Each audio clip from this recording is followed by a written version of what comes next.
ఓం నమ శివాయ, శ్రీమాత్రే నమ. మిత్రులకి, శ్రేయభిలాషులకి, అలాగే నన్ను ఇంతగా ఆదరిస్తున్న యూట్యూబ్ ప్రేక్షకులందరికీ కూడా పేరు పేరు ధన్యవాదాలు. మిత్రులరా, మీ అందరికీ ఆ పరాదేవత ఎల్లవెల్లలా మీతో ఉండి మీ మనోవాంఛ నెరవేర్చాలని మనస్ఫూర్తిగా కోరుకుంటున్నాను. ఈరోజు మనం ఒక తేలికైన అద్భుతమైన సిద్ధి ఉపాయం తెలుసుకుందాం.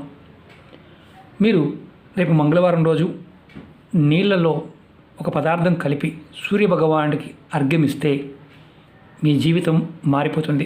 మీరు ఏ పని చేసినా విజయం లభిస్తుంది. మనోధైర్యం, బుద్ధిబలం పెరుగుతాయి.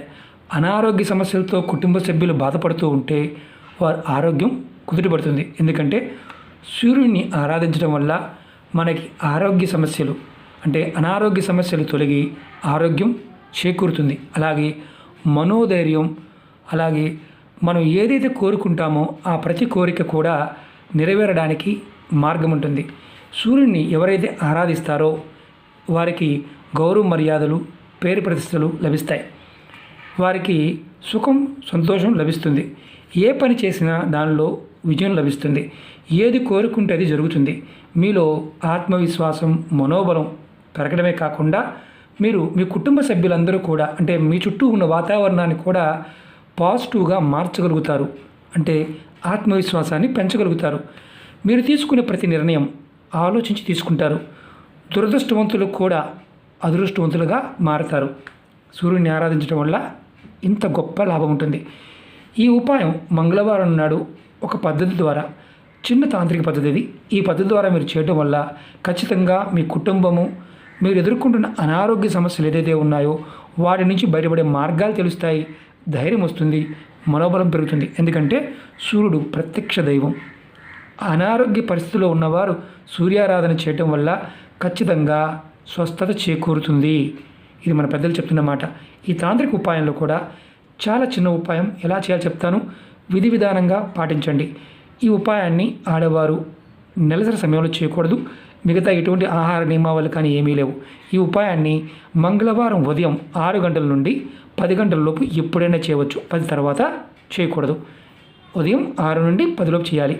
ఈ ఉపాయానికి కావాల్సింది ఒక రాగి లోటా కానీ, చెంబు కానీ. మీరు రాగి ఏదైనా పాత్ర ఏదైనా వాడుకోవచ్చు. రాగిది కావాలి, నీరు కావాలి. అలాగే ఆంజనేయ స్వామికి వేసే సింధూరం ఉంది కదా, సింధూరం కావాలి. అలాగే ఒక ప్రమిద, ఒక ప్లేటు ఏదైనా వాడుకోవచ్చు. ఆవు నెయ్యి మాత్రం వాడాలి. ఆవు నెయ్యితో దీపారాధన చేయాలి.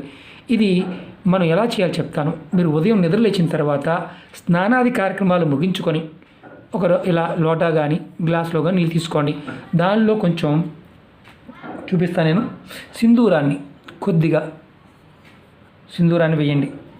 కొద్దిగా సింధూరాన్ని వేసి మీరు సూర్యుడి వైపు తిరిగి సూర్యదేవుడికి అర్ఘ్యం ఇవ్వండి. ఈ గ్లాసుని కానీ లోటా కానీ ఏదైనా రాగి పాత్రని మీరు గుర్తుంచుకోవాల్సింది ఏంటంటే, మీ తల కంటే ఎత్తుగా పెట్టుకొని నీటిని సూర్యుడి వైపు చూపిస్తూ వదలాలి. కింద ఈ నీరు మీ కాళ్ళ మీద పడకుండా ఏదైనా పాత్ర పెట్టుకొని, బకెట్ లాంటిది పెట్టుకోండి. మీకు ప్లేస్ ఉంటే కనుక ఏదైనా మొక్క అంటే తులసి మొక్క కాకుండా ఏదైనా వేరే మొక్క, పెద్ద మొక్క ఉన్న అక్కడ పక్కన మొదల్లో వదలవచ్చు. కానీ ఇది గుర్తుంచుకోండి, మీరు అపార్ట్మెంట్లో ఉన్నారు, మీరు చేస్తున్నారు.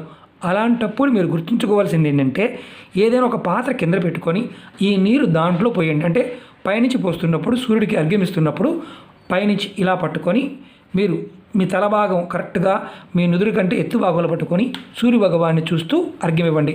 ఈ నీళ్ళని అర్ఘ్యం ఇచ్చిన తర్వాత మీరు ఆవు నెయ్యితో దీపాన్ని వెలిగించి సూర్యదేవుడికి చూపిస్తాను. మీకు నేను ఎలా చేయాలో అది కూడా హారతి ఇవ్వాలి.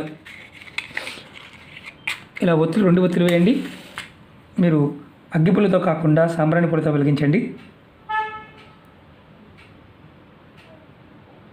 ఇలా 2 ఒత్తులు వెలిగించండి. వెలిగించిన తర్వాత మీరు కింద మీకు వీలైతే కాపర్ ప్లేట్ పెట్టుకోండి, లేకపోతే మామూలు ప్లేట్ అయినా సరే స్వామివారికి మీరు ఇలా చూపించండి. హారతి ఇవ్వండి. తర్వాత ఇలా హారతి ఇచ్చిన తర్వాత మీరు ఒక మంత్రాన్ని, చాలా తేలికైన మంత్రం, ఓం ఆదిత్యాయ నమః అని కానీ లేదా ఓం భాస్కరాయ నమః, ఈ 2 మంత్రాల్లో ఏదో ఒక మంత్రాన్ని మీరు స్వామివారిని 21 సార్లు మనసులో తలుచుకోండి. ఇది మీరు ఈ ఉపాయాన్ని ప్రతి మంగళవారం చేయవచ్చు.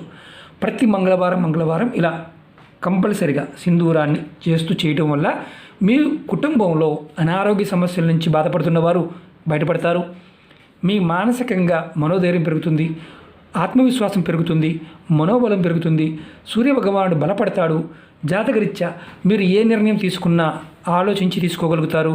అదృష్టవంతులు ఖచ్చితంగా అవుతారు. అంటే దురదృష్టం వెంటాడుతుందనే వారు ఎవరైతే ఉన్నారో వారు ఈ ఉపాయం చేయండి, అదృష్టవంతులుగా మారతారు. ఇది ప్రతి మంగళవారం చేయవచ్చు. ఆడవారు నెలసరి సమయంలో చేయవద్దు. ఆహార నియమావళి అంటే ఏమీ లేవు. ఇవి నీటిని మాత్రం పొరపాటున అంటే కాళ్ళ మీద పడే విధంగా పోయమాకండి. ఏదైనా గిన్నె పెట్టుకుని దాంట్లో పోసి ఆ నీటిని తీసుకువెళ్ళి ఏదైనా చెట్టు మొదల్లో పోసేయండి. తులసి మొక్క కాకుండా వేరే ఏదైనా చెట్టు మొదల్లో పోయండి. మాకు చెట్టు లేదు అనుకుంటే మీరు షింక్లో అయినా పోసేయండి, ఇబ్బంది ఏమీ లేదు. కానీ గుర్తుంచుకోవాల్సింది ఏంటంటే కాళ్ళ మీద మాత్రం పడకూడదు. మీరు కంపల్సరిగా ఆవు నెయ్యితో మాత్రమే చేయాలి. ఈ ప్రమిద మళ్ళీ వాడుకోవచ్చు. మనం ఏదైతే వెలిగించాం కదా ఆ దీపాన్ని అలా పెట్టి ఉంచండి. హారతి అయిపోయిన తర్వాత అలా పెట్టి ఉంచండి. మీరు హారతి తీసుకొని మీరు మనసులో బలంగా అనుకోండి, ఖచ్చితంగా మార్పు వస్తుంది. గౌరవ మర్యాదలు, పేరు ప్రతిష్టలు, సుఖము అంటే ఏదైతే భార్యా పిల్లలతో ఇబ్బందులు ఉన్నా తొలగిపోతాయి. చేస్తున్న పనుల్లో విజయం లభిస్తుంది. వృత్తి ఉద్యోగాల్లో కూడా అద్భుతమైన మార్పులు మీరు చూడగలుగుతారు.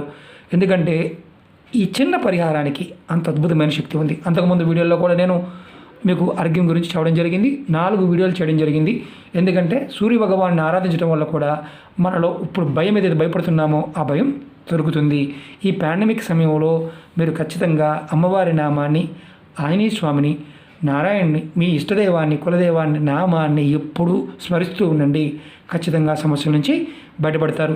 అమ్మవారి అనుగ్రహంతో ఎవరైతే ఈ సమస్యతో బాధపడుతున్నారో ఈ పాండమిక్తో వారందరూ త్వరగా కోలుకోవాలని, వారందరికీ స్వస్థత చేకూరాలని, వారందరూ త్వరగా రికవరీ అయ్యి కుటుంబ సభ్యులతో ఆనందంగా సంతోషంగా ఉండాలని మనస్ఫూర్తిగా అమ్మవారిని కోరుకుంటున్నాను. ఓకే మిత్రులారా, మీకు ఈ వీడియో నచ్చినట్లయితే లైక్ చేయండి, ఛానల్ని సబ్స్క్రైబ్ చేసుకోండి, పక్కనే ఉన్న గంట సింబల్ని యాక్టివేట్ చేసుకోండి, 10 మంది మిత్రులకి షేర్ చేయండి. అలాగే కొత్త ఛానల్ లింక్స్ని కూడా పెట్టడం జరిగింది, వాటిని కూడా సబ్స్క్రైబ్ చేయండి, గంట సింబల్ని యాక్టివేట్ చేసుకోండి. అనేక రకాల సమస్యల మీద వీడియోలు చేయడం జరిగింది. ఇంట్లో ఉండి చేసుకోగలిగే ఉపాయాలు చాలా చేయడం జరిగింది. మీరు ఏదైనా సరే, చాలామందికి ఏంటంటే మాకు ఈ పదార్థం దొరకలేదు గురువుగారు, మాకు ఈ కాపర్ది లేదు, గ్లాసు లోటా లేదు, మేము స్టీల్ గ్లాస్తో చేయవచ్చా? ఈ ఉపాయానికి కాపర్ మాత్రమే వాడాలి. అవకాశం ఉన్నవారు చేయండి, అవకాశం లేని వారు నెక్స్ట్ మంగళవారానికైనా తెచ్చుకోండి. ఎందుకంటే చిన్న గ్లాస్ అయినా పర్వాలేదు. ఇంకొకటి ఏంటంటే మీ అందరికీ నా విన్నపం ఏంటంటే మనోబలం. మీరు మానసికంగా బలంగా ఉన్నప్పుడే సమస్య నుంచి బయటపడడానికి మార్గం తెలుస్తుంది. భయపడమాకండి, భగవంతుడిని పట్టుకోండి. అమ్మవారు మనందరినీ రక్షిస్తుంది. మనం నిజాయితీగా ధైర్యంగా ఉండండి. ఖచ్చితంగా నిజాయితీగా ధైర్యంగా ఉంటే సమస్య నుంచి బయటపడతాము. ప్రతి కుటుంబంలోనూ ఎంతోమంది గురువుగారు మా కుటుంబ సభ్యులు ఇబ్బంది పడుతున్నారన్నారు. మిత్రులారా, మీ అందరికి చెప్తున్నది ఏంటంటే అమ్మవారి అనుగ్రహంతో, అమ్మవారి నామంతో మీరు ఖచ్చితంగా ధైర్యంగా ఉండండి, బయటపడతారు. స్నానం చేస్తున్నప్పుడు మృత్యుంజయ మహామంత్రాన్ని దోచిన నీళ్లు తీసుకొని ఆ నీళ్ళని అనుకొని, మంత్రాన్ని అనుకొని ఆ నీళ్ళని మీరు స్నానం చేసే నీళ్ళల్లో బకెట్లో వేసుకోండి. అలా స్నానం చేయండి. మృత్యుంజయ మహామంత్రాన్ని కూడా స్మరిస్తూ ఉండండి. ఈ పాండమిక్ నుంచి బయటపడతారు. భయపడద్దు, ఖచ్చితంగా అమ్మవారు మనందరినీ కాపాడుతుంది. ఓం నమః శివాయ. శ్రీమాత్రే నమః.